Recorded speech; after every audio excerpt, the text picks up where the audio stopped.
나를 기르시는 목자요, 나는 주님의 귀한 어린 양. 푸른 풀만 맑은 시냇 물가로 나를 인도하여 주신다. 주는 나의 좋은 목자, 나는 그의 어린 양. 저를 따라 꼴을 먹여주시니 내게 부족함 전혀 없어라. 예쁜 새들 노래하는 아침과 노을 비끼는 고운 황혼에 사랑하는 나의 목자 음성이 나를 언제나 불러주신다. 주는 나의 좋은 목자, 나는 그의 어린 양. 저를 따라 꼴을 먹여주시니 내게 부족함 전혀 없어라. 못된 짐승 나를 잊지 못하고 거친 비바람 삼지 못하리. 나의 주님 강한 손을 펼치사 나를 주야로 지켜주신다. 주는 나의 좋은 목자, 나는 그의 어린 양. 저를 따라 꼴을 먹여주시니 내게 부족함 전혀. 주는 나를 기르시는 목자요, 주는 나를 기르시는 목자요, 나는 주님의 귀한 어린 양. 푸른 풀만 맑은 시냇 물가로 나를 늘 인도하여 주신다. 주는 나의 좋은 목자, 나는 그의 어린 양. 저를 따라 꼴을 먹여주시니 내게 부족함 전혀 없어라. 지극히 높은 주님의 낮은 성소로 들어갑니다. 세상의 신을 벗고서 주 보좌 앞에 엎드리리. 내 주를 향한 사랑과 그 신뢰가 사그러져 갈 때 하늘로부터 이곳에 장막이 높이네.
성소로 들어갑니다.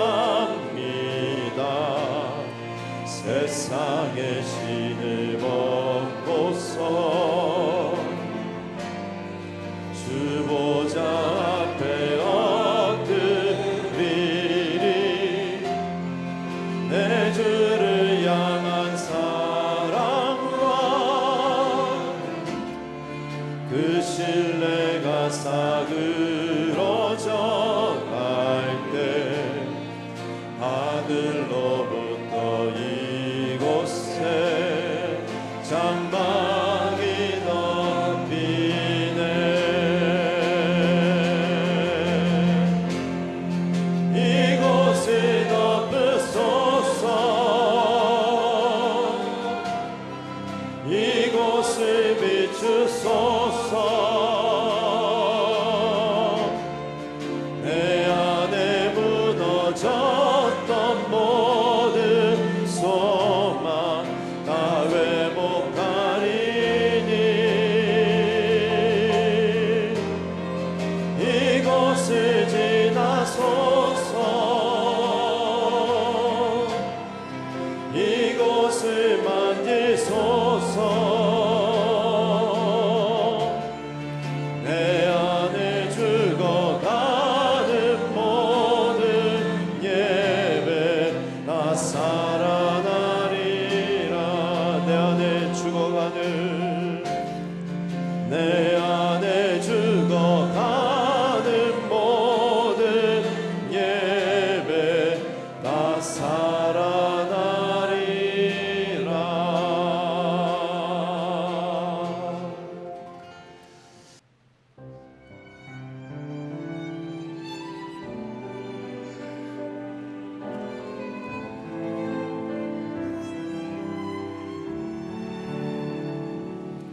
You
하나님 말씀 열왕기하 2장 15절에서 22절까지 있는 말씀을 다 함께 찾겠습니다. 열왕기하 2장 15절에서 22절 한 절씩 교독하겠습니다.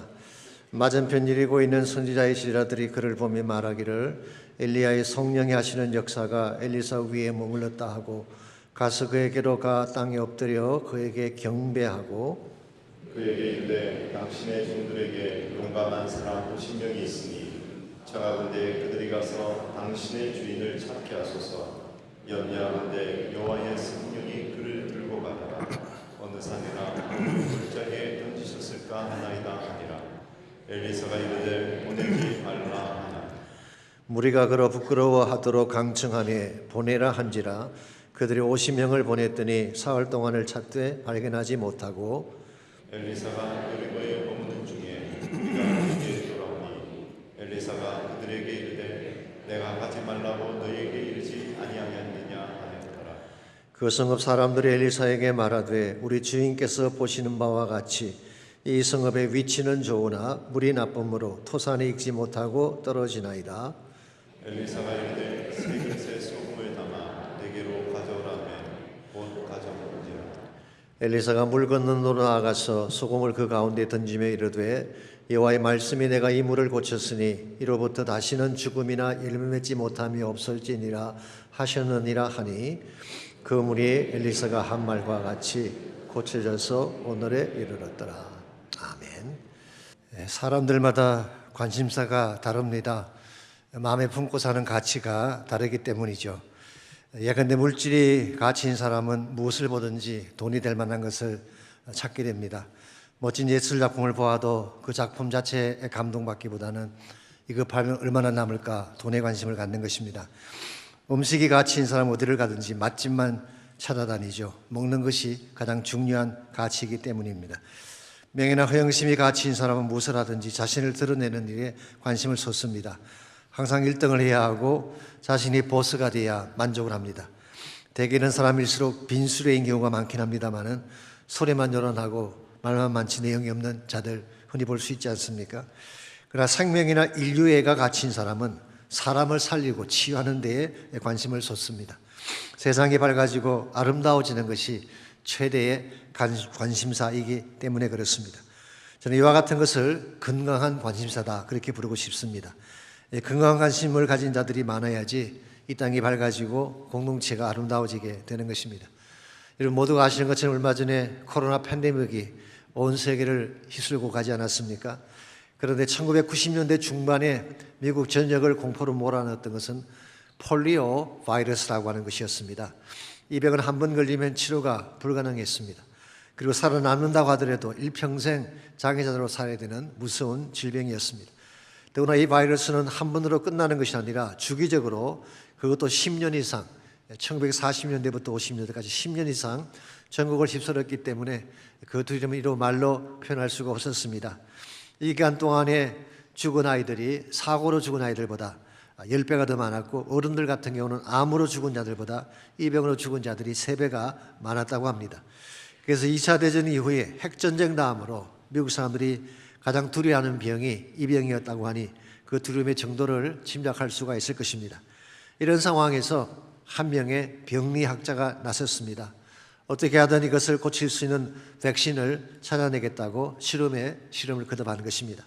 그 사람이 닥터 조나스 솔크라고 하는 병리학자입니다. 이분은 뉴욕 의과대학을 졸업하고 미시간 대학에서 병리학을 연구한 사람입니다.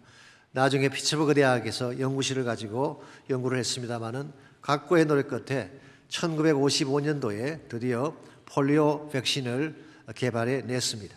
이 백신의 효력이 증명되면서 솔크 박사는 일약 미국의 영웅이 됐습니다. 만일 그 백신의 특허권을 설정하게 되면 그 가치가 70억 달러, 7 빌리언 달러가 넘는다고 합니다. 그러나 그는 자신이 만든 백신의 특허를 신청하지 않았어요. 한 푼의 경제적 이익도 챙기지 않고 누구나 마음껏 백신을 쓰게 했습니다. 이걸 지켜본 CBS 방송의 앵커인 애덤 마로우가 왜 당신은 특허를 신청하지 않느냐라고 질문을 던졌을 때 솔크 박사가 했던 유명한 반문이 있죠. 당신은 태양에 특허를 설정할 수 있는가? Could you pattern the sun? 태양에 어떻게 이 터크를 설정할 수가 있겠는가? 아시죠? 태양빛은 하나님이 모든 사람에게 거저주시는 선물인데 만일 태양의 터크를 설정하는 것이 부당하다고 한다면 어찌 내가 만들었다고 해서 사람을 살리는 백신에 터크를 낼 수 있냐는 반문이었습니다. 솔크 박사가 이런 인식을 갖게 된 배경에는 유대인 가정에서 성장했다는 신앙적 영향이 있다고 봅니다마는 이분이 가진 가장 중요한 가치관은 생명이었습니다. 그렇기 때문에 사람을 살리는 일에 모든 관심을 쏟고 헌신을 한 것이죠. 여러분과 제가 무엇에 가치를 두고 무엇에 관심을 쏟느냐에 따라 사람의 방향도 달라지지만 맺게 될 열매가 달라지게 되는 것입니다. 여러분과 저는 예수를 믿는 예수 그리스도의 제자가 아닙니까? 그렇다면 우리의 관심사는 세상 사람들의 관심사와 분명히 달라야 할 것입니다. 세상 사람들이 물질을 좋아하고 세상 쾌락에 관심을 갖는다고 하더라도 우린 거기에 마음을 쏟으면 안 됩니다. 예수 그리스도를 따르는 사람들이기 때문이죠. 우리의 최대 관심사는 하나님이 가진 관심사가 되어야 합니다. 하나님이 무엇에 관심을 가지고 계신가를 관찰하고 그 관심사에 우리 삶을 투자하고 헌신해야지 우리 인생이 바르게 진행이 되는 것입니다. 그렇다면 하나님께서 가장 중요하게 생각하는 관심사는 무엇이며 여러분과 저의 삶이 그 관심사를 이룩하는 데 쓰임받으려면 과연 무엇이 필요할지 오늘 같이 봉독한 본문을 중심으로 함께 정리해 보려고 합니다. 오늘 같이 읽은 본문에 보시면 엘리사가 본격적으로 사역을 시작하는 장면이 기록이 되어 있습니다.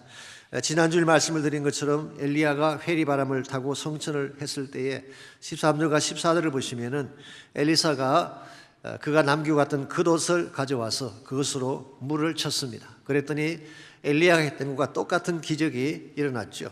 이것은 이제 엘리사가 공식적으로 엘리야의 후계자가 되었음을 보여주는 상징 같은 그런 행위였습니다.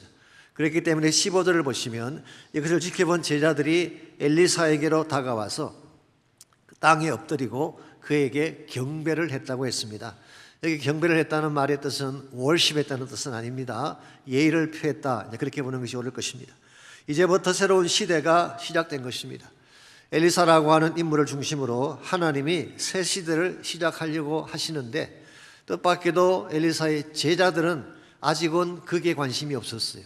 엉뚱한 다른 것에 관심을 표명하고 있는 것을 오늘 본문을 통해 읽어볼 수가 있습니다. 16절을 보겠습니다. 그에게 이르되 엘리사에게 말하기를 당신의 종들에게 용감한 사람 50명이 있으니 청하건대 그들이 가서 당신의 주인을 찾게 하십시오. 즉 엘리야가 남기고 간 시신을 찾게 달라 그 말이에요. 염려하건대 we are so concerned. 우리가 참으로 관심을 갖고 염려하는 바가 있는데 그게 뭐냐? 여호와의 성령이 그를 들고 가다가 어느 산이나 어느 골짜기에 던지셨을까 하나이다. 혹시라도 하나님이 성령을 통해서 엘리야를 하늘로 데려가다가 영혼만 데려가고 몸을 산이나 골짜기에 던졌으면 어떡하나 그 염려를 한 것입니다. 그때 엘리사가 보내지 말라고 했어요. 그래도 불구하고 17절을 보시면은 그들이 강청을 합니다. 무리가 그로 부끄러워하도록 강청하며 보내라 한지라 그들이 50명을 보냈더니 사흘 동안을 찾되 발견하지 못했다고 했습니다. 부끄러워하도록 강청했다 이 말의 뜻은 당황해서 더 이상 거절할 수 없을 때까지 때를 썼다 그 말입니다. 워낙 때를 쓰니까 엘리사가 할 수 없이 오케이 50명을 보내라 라고 허락한 것입니다. 그랬는데 50명이 사흘 동안 산과 골짜기를 다 뒤졌는데 빈손으로 돌아왔어요. 당연하죠. 시신이 없는데 어떻게 찾을 수가 있겠습니까? 쉽게 말하면 쓸데없는 사흘을 투자한 것입니다. 여러분 생각에 왜 이 제자들이 이토록 엉뚱한 것에 그들의 삶을 쏟고 관심을 쏟았을까요? 한 세 가지 이유를 생각해 볼 수가 있습니다. 첫 번째는 이해 부족 때문이었습니다. 성령께서 엘리야를 데리고 올라가다가 영혼만 데려가고 육신은 산골짜기에 떨어뜨린다. 이건 지극히 인간적인 생각일 뿐 하나님이 하시는 것을 이해하지 못한 영적 무지에서 나온 것입니다. 성경에 보시게 되면 실제로 사람이 육신을 가진 상태로 성천한 예가 3번 나옵니다. 그 첫 번째 케이스가 에녹이죠. 에녹은 죽음 보지 않고 그대로 하늘로 올라갔습니다. 두 번째 케이스가 예수님의 케이스입니다. 예수님도 부활하신 후에 그 몸을 가지고 성천하시지 않았습니까? 그 세 번째 케이스는 아직은 이루어지지 않았지만 장차 예수님께서 재림하실 때 일어날 사건입니다. 주님이 재림하시면 성도들의 몸이 호련히 변화를 받고 공중으로 들림 받는다고 했습니다. 아마도 오늘 본문에 기록된 엘리야의 성천 사건은 장차 일어날 재림 사건에 대한 예고편이 아닌가, 스닉 프리뷰로 보여주신 게 아닌가 그렇게 짐작이 됩니다마는 제자들은 이 사실을 전혀 몰랐기 때문에 시신을 찾으려고 사흘을 헤맨 것입니다. 두 번째 이유는 과거에 집착했기 때문입니다.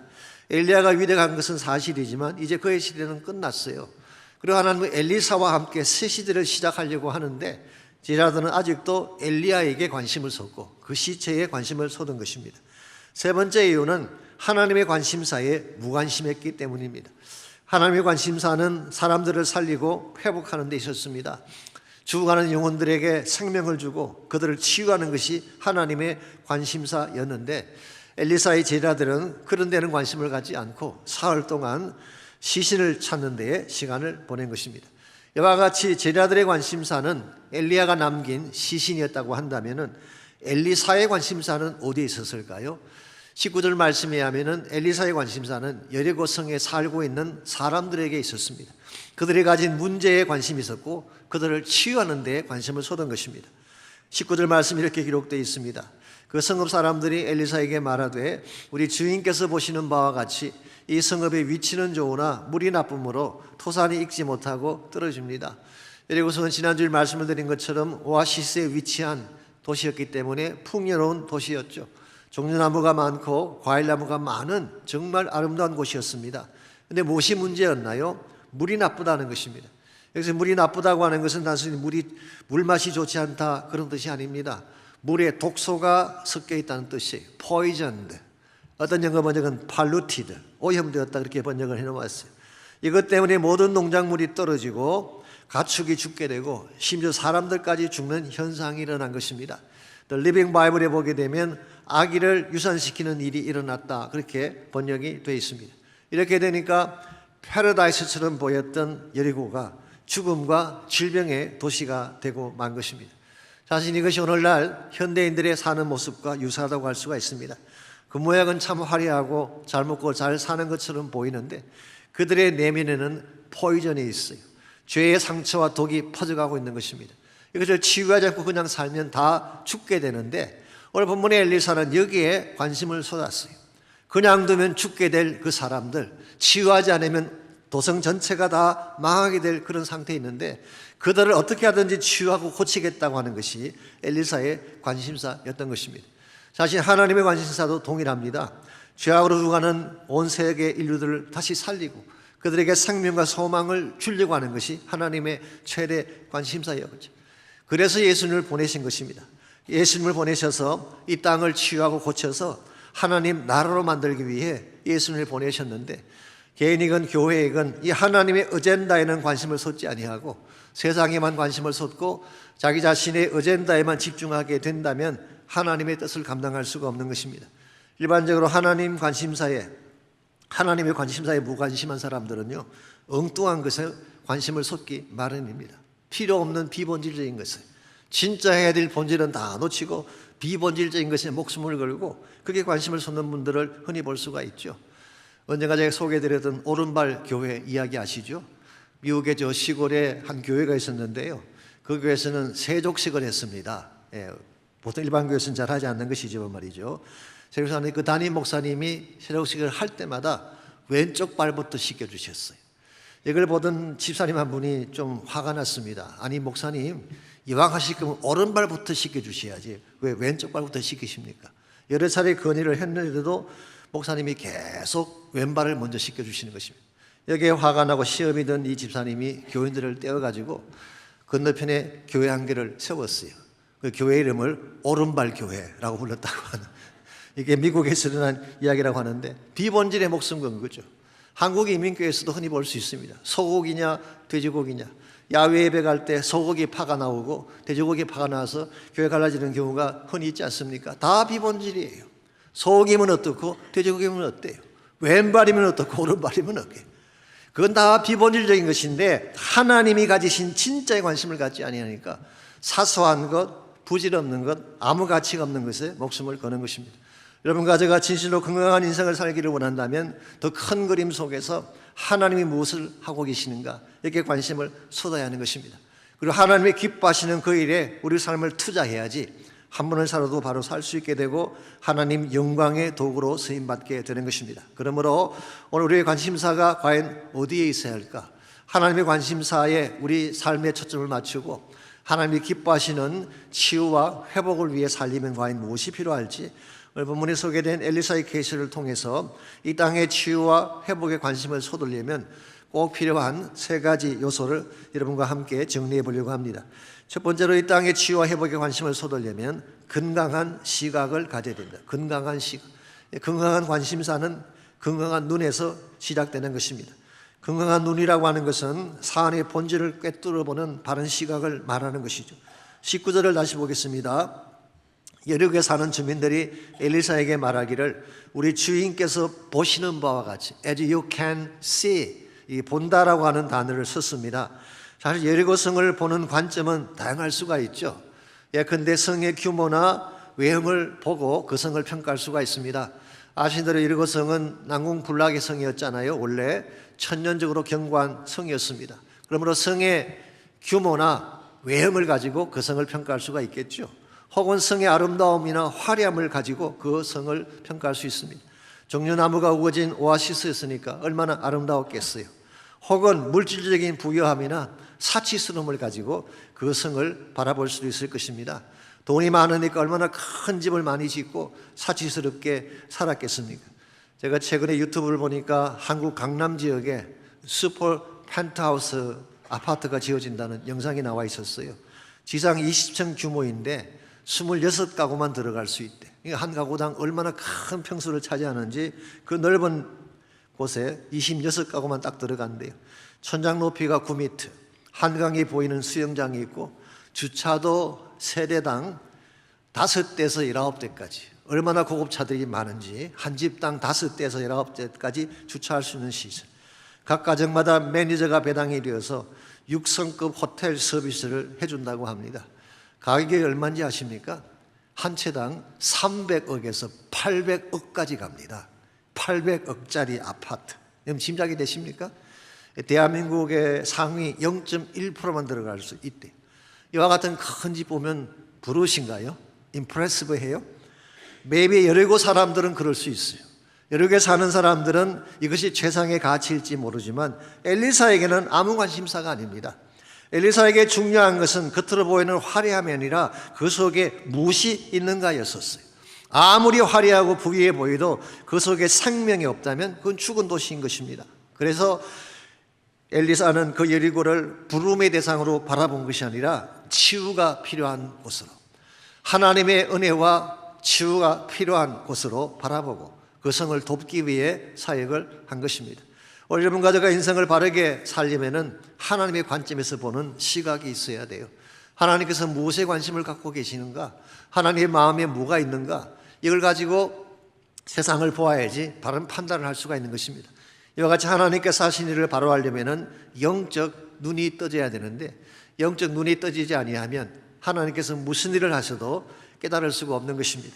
그래서 사도 바울은 하나님의 지혜와 비밀을 설명하면서 고린도전서 2장 13절 14절에서 이렇게 말씀을 하셨습니다. 우리가 이것을 말하거니와 사람의 지혜가 가르친 말로 아니하고 오직 성령께서 가르친 것으로 하니 영적인 일은 영적인 것으로 분별하느니라. 육에 속한 사람은 하나님의 성령의 일들을 받지 아니하나니 이는 그것들이 그에게는 어리석게 보이며 또 그는 그것들을 알 수도 없나니 그러한 일은 영적으로 분별되기 때문이라. 육에 속한 사람은 밤낮 생각하는 것이 육적인 것밖에 없어요. 하나님 나라 일을 깨달을 수가 없습니다. 왜냐하니까 영적인 것은 영적으로 볼 수 있기 때문에. 그래서 영적인 눈이 떠지지 않는 사람은 당연히 엉뚱한 이슈에 매달리게 되는 것입니다. 아무 가치가 없는, 아무 쓸데없는 그게 모든 것을 찾는 이유가 영적으로 알지 못하기 때문에. 그러나 하나님의 마음을 알고 하나님의 심정을 아는 사람들은 그러한 일에 집중하지 않습니다. 정말 하나님의 마음을 시원케 해드릴 수 있는, 하나님이 가장 기뻐하시는 그 일에 초점을 맞추고 그 사역을 감당하는 것입니다.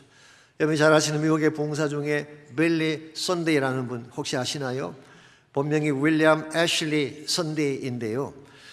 이번은 시카고에 있는 화이트삭스라고 하는 유명한 그 메이저리그 야구 팀이 있죠. 그 당시는 화이트 스타킹이라고 불렀대요. 거기서 8년 동안 메이저리그에서 뛰었던 야구 선수였습니다. 네, 예수님 만난 후에 야구를 그만두고 복음을 전하는 봉사가 됐어요. 이번에 설교 특징은 불을 토하듯이 강렬하게 설교를 하는 사람이었어요. 그 결과 엄청난 부흥 역사들이 일어났습니다. 이분이 300분 이상 부흥회를 인도하셨고 1억 명의 사람, 100 밀리언 사람들에게 복음을 전했고 그 중에 30만 명을 주께로 인도하는 엄청난 역사를 이룩한 봉사였습니다. 한 번은 뉴욕에 갔을 때에 기자 한 분이 질문을 했습니다. 당신의 설교가 그토록 이 생명을 구원하는 비결이 도대체 무엇입니까? 그때 빌리는 기자에게 지하철 입구를 가리키며 무엇이 보이냐고 물었어요. 그때 기자가 대답하기를 지하철을 타기 위해 바삐 움직이는 사람들이 보입니다. 그 말을 들은 빌리 선데이가 이렇게 묻습니다. 당신에게는 저 사람들이 지하철을 타는 사람으로 보입니까? 저의 눈에는 지옥으로 가는 행렬처럼 보입니다. 그냥 두면 다 죽게 될 저 사람들을 어떻게 잠잠하게 바라볼 수 있다는 것입니까? 당연히 죽어가는 저들을 살리기 위해 피를 토하며 복음을 전할 수밖에 없었음을 고백한 것입니다. 여기서 마치 예수님이 목자 없이 유리방황하는 이스라엘 백성들을 바라보며 민망히 여기셨다는 것과 똑같은 것입니다. 민망히 여기다는 말의 뜻이 창자가 끊어지는 아픔, sparklism eye, broken heartedness. 예수님은 죽어가는 영혼들을 보며 아파하셨어요. 가슴 아파하셨어요. 이것이 예수님으로 하여금 전심을 다해 복음을 전하게 하셨는데 이 심령을 깨달은 빌리 선데이가 그렇게 말씀을 전파했기 때문에 수많은 열매가 맺혀지게 된 것입니다. 오늘 여러분과 제가 주님의 마음을 알게 되면 그분의 심령을 깨닫게 되면 우리는 그분이 가장 소원하시는 일에 우리 삶을 드리게 돼 있어요. 이걸 알지 못하면 드릴 수가 없는 것입니다. 이런 면에서 1차적으로 우리가 바른 삶을 살려면 우리의 시각이 바르게 돼야 합니다. 두 번째는 건강한 도구가 필요합니다. 바른 시각으로 세상을 보았다면, 그래서 그들에게 필요한 것이 생명이라는 사실을 깨달았다면 이제는 그들을 치유할 수 있는 도구를 준비해야 하는 것입니다. 20절을 보시면 엘리사는 그 물을 치유하기 위해 두 가지를 준비하게 했습니다. 엘리사가 이르되 새 그릇에 소금을 담아 내게로 가져오라 하매 곧 가져온지라. 첫 번째로 새 그릇을 준비했어요. 더러운 그릇, 깨끗하지 못한 그릇은 하나님 위에 쓰임받을 수가 없습니다. 하나님께 쓰임받으려면 깨끗한 그릇이 필요해요. 두 번째로 준비한 것이 소금입니다. 소금이라고 하는 것은 예나 지금이나 중요한 역할을 합니다. 한 5가지 중요한 역할이 성경에 나오는데요. 첫 번째로 방부제 역할을 합니다. 부패하는 것을 막아주고 썩는 것을 막아주는 역할, 방부제 역할을 해요. 두 번째는 맛을 내는 역할을 합니다. 싱겁고 밋밋한 음식에 소금을 치면 맛이 나잖아요. 특히 설렁탕 같은 걸 잡수실 때 그냥 먹으면 역겹고 맛이 없어요. 그런데 거기에다가 소금을 적당히 치면 후춧가루까지 조금 더 첨가를 하면 고소한 맛이 나잖아요. 이 소금이 맛을 내기 때문에 그런 것입니다. 세 번째로 거룩함을 상징합니다. 레위기에 보게 되면 소제를 드릴 때 소금을 치게 했어요. 소제물을 거룩하게 만들기 위함이죠. 네 번째로 언약의 상징입니다. 민수기 18장 19절에 보면 하나님께 드릴 성물을 소금 언약이라고 불렀습니다. 즉 소금은 변치 않은 언약을 상징한다는 뜻이죠. 다섯 번째로 에스겔 16장 4절에 보게 되면 치료제로 소개를 하고 있습니다. 이와 같이 다양한 역할을 하는 것이 소금인데 이 소금을 물에 던졌더니 물속에 있던 독이 다 사라지고 치유의 역사가 일어난 것입니다. 이 말은 하나님의 소금을 통해 귀한 일을 행하신 것을 말하는 것이죠. 자, 그렇다면 여기에 사용된 이 소금이 누구를 상징하는 것일까요? 바로 여러분과 저를 상징하는 것입니다. 예수 그리스도를 믿는 크리스찬들을 상징하는 것입니다. 실제로 마태복음 5장 13절에 보면 예수님께서 말씀을 하셨어요. 너희는 세상의 소금이니 소금이 만일 그 맛을 잃으면 무엇으로 짜게 하리요? 후에는 아무 쓸데없어 다만 밖에 버려져 사람에게 밟힐 뿐이니라. 소금이 소금되려면 맛을 잃지 않아야 된다. 즉 소금의 본질적 역할을 해야 된다, 그런 뜻입니다. 그런데 만일 소금이 그 맛을 내지 못하면 쓸데없이 땅에 버려져서 밟히는 존재가 된다는 것입니다. 이런 면에서 중요한 것은 소금이라는 이름이 아니라 소금답게 사는 삶이 중요한 것입니다.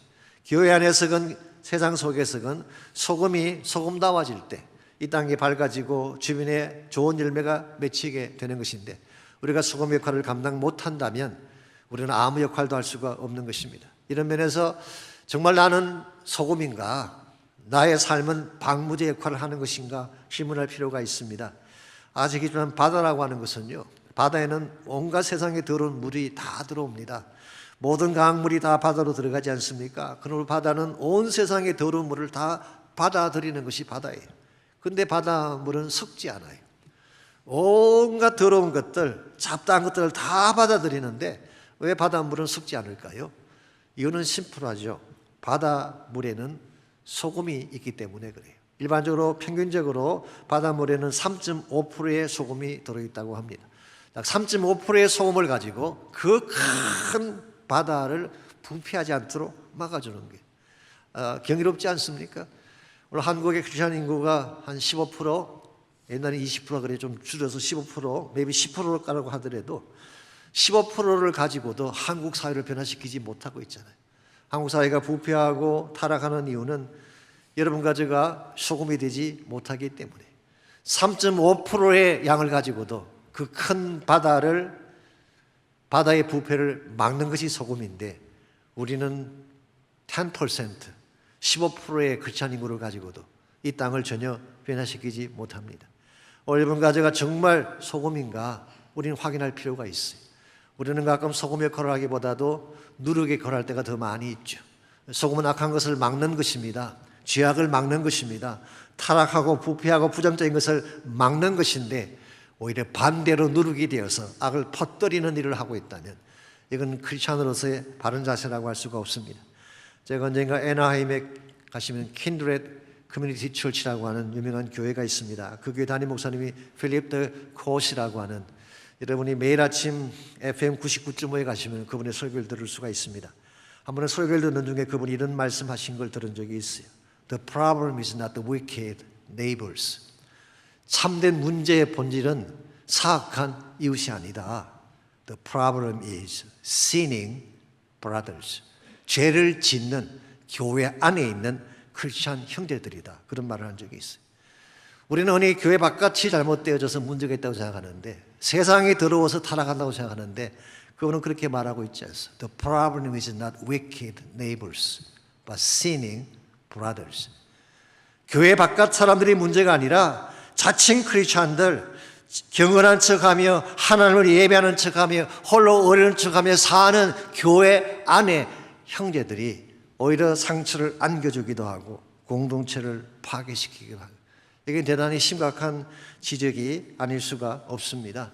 우리는 흔히 세상을 탓하지만 세상 탓하기 전에 내가 진정한 소금인가를 먼저 확인해야 돼요. 내가 진실된 맛을 내는 소금인가? 나는 사랑과 배려로 남을 세워주는 소금인가? 점검할 필요가 있는 것입니다. 고린도서 8장 1절에 보게 되면 지식은 교만하게 하며 사랑은 덕을 세운다고 하셨어요. 지식이라고 하는 것은 많이 아는 것을 말하죠. 지적인 능력을 말하는 것은 knowledge, puffs up. 지식은 나를 부풀게 하고 나를 내세우는 데 쓰임받지만 love, builds up. 사랑은 덕을 세우는 것입니다. 덕을 세운다는 이 말이 오이코도메오라는 유명한 헬라 말, build up 한다 혹은 edify 한다, 그런 뜻이에요. 참된 사랑의 능력은 깨어지고 무너진 사람들을 고치고 세워주는 거예요. 하나님의 교회 안에 이런 역할을 하는 분들이 많아져야지 신앙 공동체가 건강하고 든든히 서는 것인데, 그렇지 않고 비판하고 교만하고 깨뜨리는 사람들로 가득 찬다면 아무리 큰 건물을 가지고 있어도 건강한 교회라고 부를 수 없을 것입니다. 이런 면에서 우리의 소금됨 굉장히 중요한 것입니다. 여러분과 제가 주님이 기뻐하시는 그 뜻을 정말 감당하기를 원한다면 1차적으로 내 영적 눈이 떠져야 돼요. 하나님이 무엇을 원하는가, 어떤 일을 하시는가, 영적 시각을 가져야 되는 것입니다. 두 번째는 우리 모두가 바른 소금이 되어서 방부제 역할을 하고 치료제 역할을 하고 선한 영향을 끼치는 역할을 해야지 여러분의 인생이 바르게 쓰임받는 것입니다. 마지막 세 번째로 이 땅의 치유와 회복에 관심을 쏟으려면 건강한 확신을 가져야 됩니다. 어떤 상황이든 하나님이 개입하셔서 말씀하시면 다 된다는 확신, 이게 필요하다는 것입니다. 21절과 22절을 보겠습니다. 엘리사가 물 건너로 나아가서 소금을 그 가운데 던지며 이르되 여호와의 말씀이 내가 이 물을 고쳤으니 이로부터 다시는 죽음이나 이름을 얻지 못함이 없을지니라 하시느니라 하니 그 물이 엘리사가 한 말과 같이 고쳐져서 오늘에 이르렀더라. 자, 그 독이 가득 찼던 그 물이 맑은 물로 변화되게 된 근본 원인이 어디에 있다는 것입니까? 엘리사 자신이 가진 매직 때문이 아니에요. 엘리사가 어떤 매직을 행해서 물이 변한 게 아닙니다. 소금이 소중하긴 하지만 소금 자체 때문도 아니에요. 오늘 이 21절 말씀 보니까 내가 이 물을 고쳤으니, 말씀하신 하나님이 그 물을 고치신 것입니다. 엘리사가 한 것은 소금을 던지라고 하는 말씀에 순종한 것밖에 없어요. 하나님 말씀에 순종해서 소금을 물에 거느리에 던졌더니 하나님이 그 안에 있는 독소와 산뿌리를 제거하셔서 맑고 생기나는 물로 바꾸어 주신 것입니다. 오늘날도 마찬가지입니다. 하나님께서 우리에게 말씀하시면 순종할 때에 치유가 일어나고 회복이 일어나는 것입니다. 하나님 말씀을 따라 살면 안 될 것 같지만 안 될 것 같지만 그 모든 그 악한 것들이 떠나가고 회복이 일어나고 새로운 역사들이 반드시 시작이 되는 것입니다. 출애굽기 15장에 보게 되면 이스라엘 백성이 경험했던 물과 관련된 유명한 사건이 하나 기록되어 있습니다. 이스라엘 백성이 애굽을 나오고 홍해를 건넜을 때에 우리 출애굽기에 보게 되면 그들은 춤추고 소고치고 춤추며 노래하며 하나님을 찬양했다고 했습니다. 정말 그 홍해 기적 앞에 엄청난 찬양을 드렸죠. 그런데 이 사건이 있고 나서 사흘 뒤에 스르 광야로 들어갔는데 물이 없었어요. 사흘 동안 물을 마시지 못한 것입니다. 그리고 마라라고 하는 한 지역에 도착을 했는데 와보았더니 물이 있긴 있는데 마실 수 없는 물이었어요.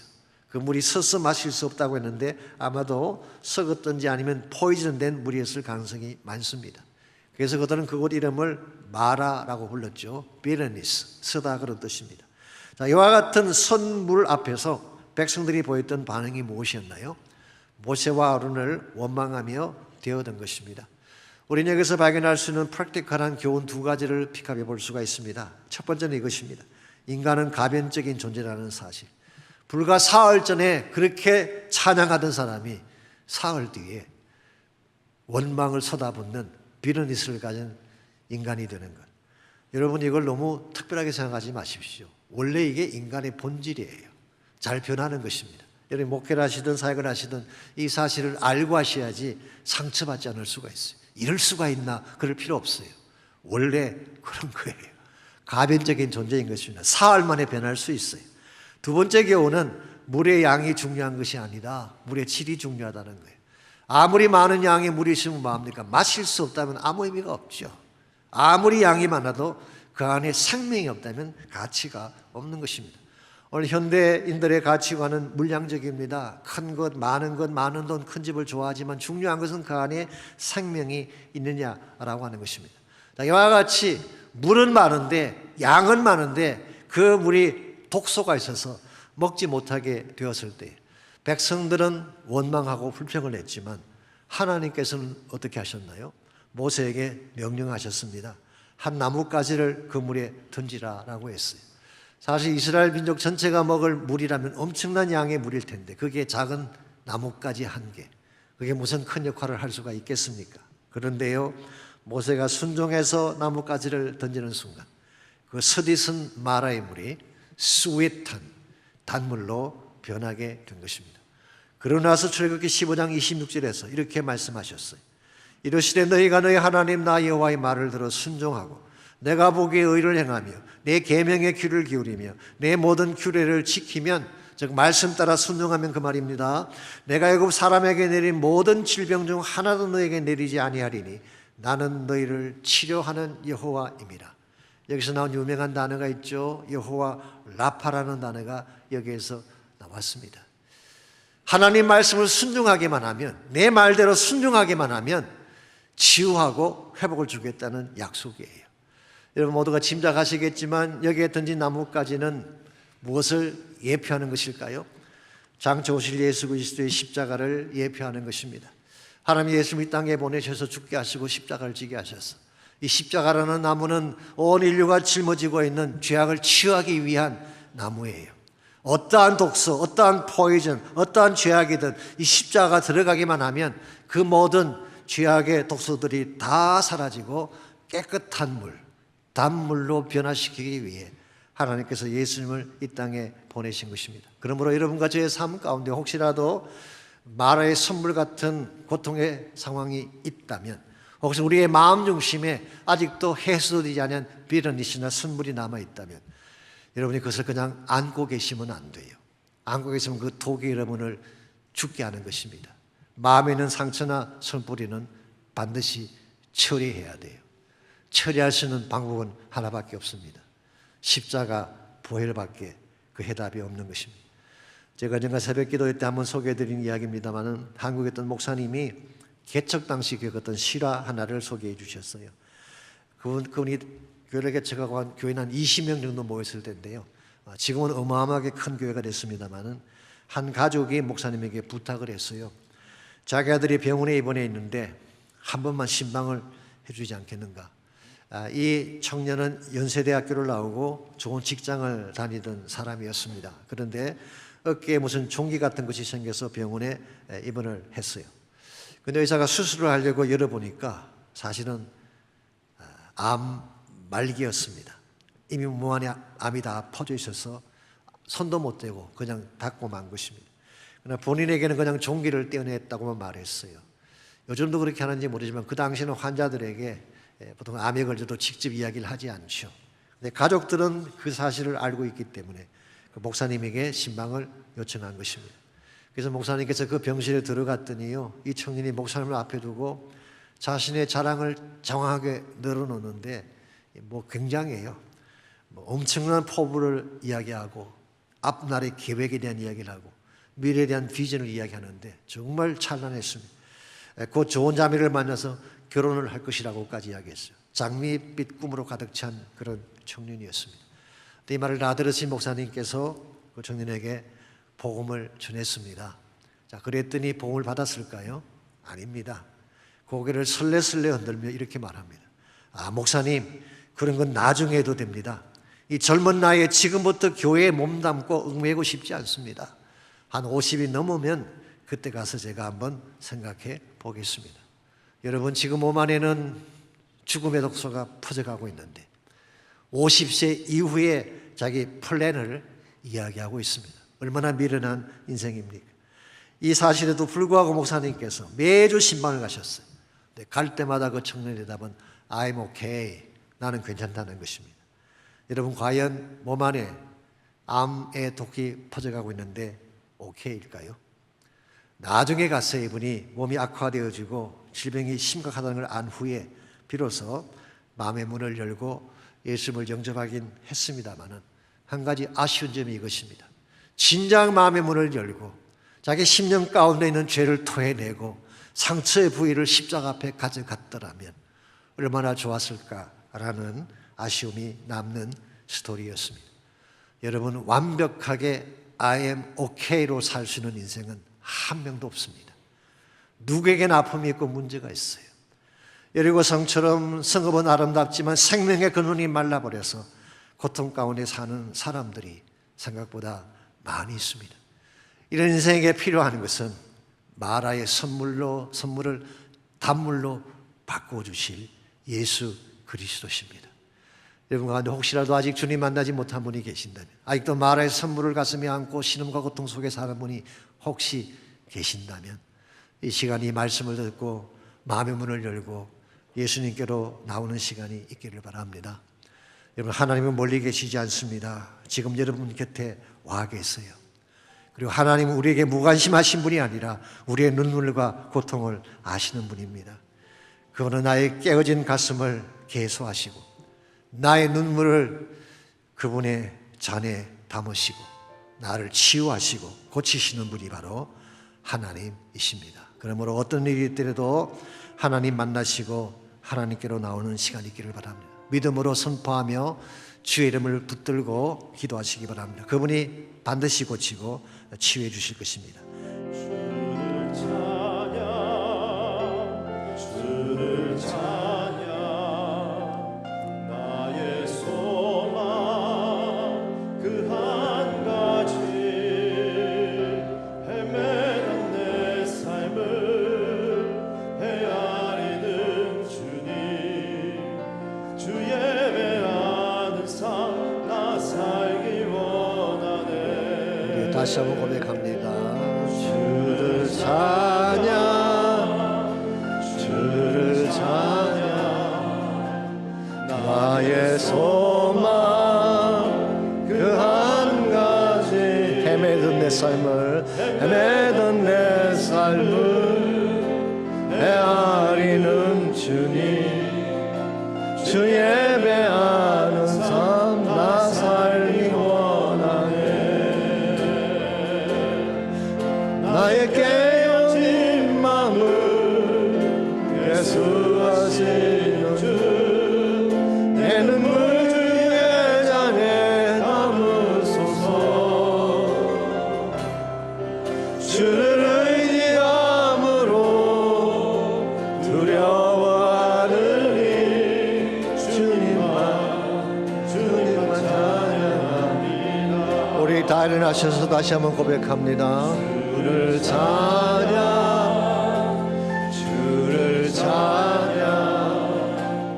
나의 소망 그 한 가지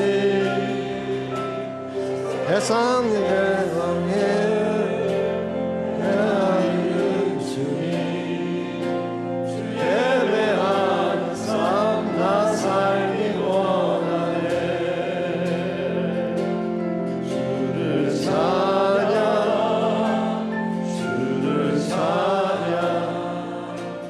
나의 소망 그 한 가지 세상의 권세가 날 무너뜨려도 주 예배하는 삶 나 살기 원하네 나의 깨어진 마음을 예수하시는 주 내 눈물 주의 잔에 담으소서 주를 의지함으로 두려워하느니 주님만 찬양합니다 나의 깨어진 마음을 예수하시는 주 내 눈물 주의 잔에 담으소서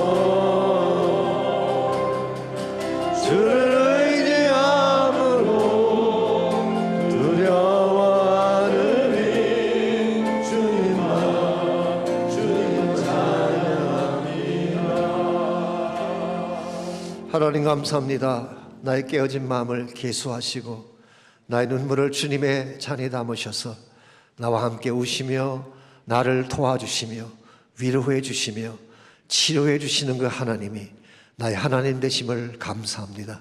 우리 남은 생에 이 하나님과 함께 동행함으로 주의 도우심과 치유하심 가운데에 참으로 아름답고 견고하고 존귀한 삶을 살아내는 우리 모두가 되게 하여 주시옵소서. 이제는 우리 구주 예수 그리스도의 은혜와 하나님 아버지의 무한하신 사랑과 성령님의 충만한 임재하심이 예배를 마치고도 하는 모든 성도 한 분 한 분에게 가정과 삶의 터전과 자녀들과 자손들 위해 이제로부터 항상 함께 해주시기를 예수님의 이름으로 간절히 축원하옵나이다.